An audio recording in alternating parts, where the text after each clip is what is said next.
मित्रांनो बघा, आपण आज एक साप रेस्क्यूसाठी आलेलो आहे. व्हिडिओ नक्की शेवटपर्यंत बघा. तर आपण ज्या ठिकाणी आलोय त्यांचा परिचय देऊ, नंतर रेस्क्यूला सुरुवात करू.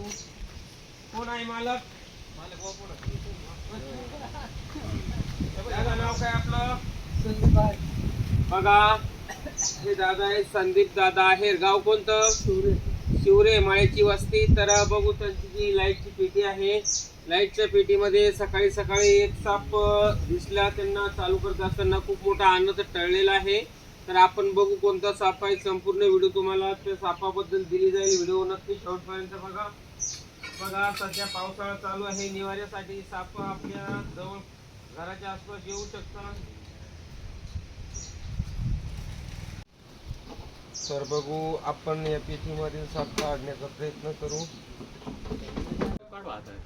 बघा, आपण ही पेटी खोललेली आहे आणि साप बघा.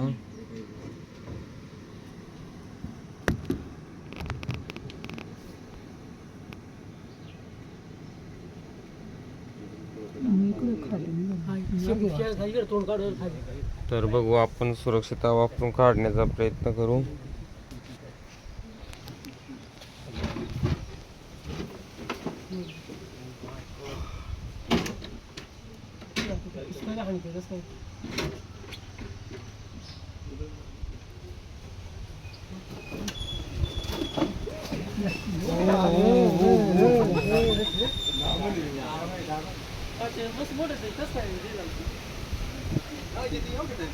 तर मित्रांनो बघा, या सापाबद्दल माहिती द्यायची म्हटली तर हा भारतातील अत्यंत सफळ आणि खूपच मित्र असा इंडियन रॅट स्नेक, याला धामण या नावाने ओळखलं जातं.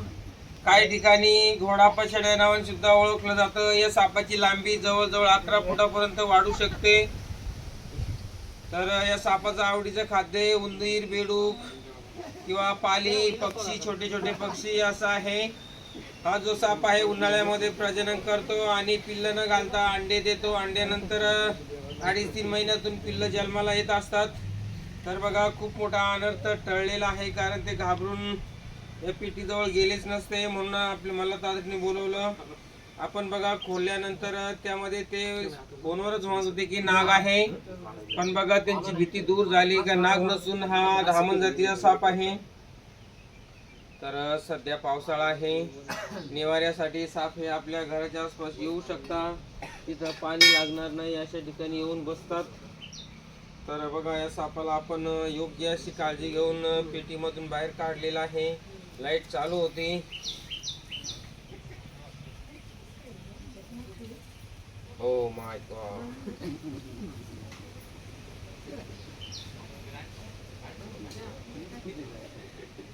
तर बघा, आमचं बघून तुम्ही विषारी बिनविषारी कोणताही साप पकडण्याचा प्रयत्न करू नका. साप पकडण्यासाठी योग्य प्रशिक्षण, मार्गदर्शन आणि सापांच्या जाती पूर्णपणे माहिती असणं खूप महत्त्वाचं आहे.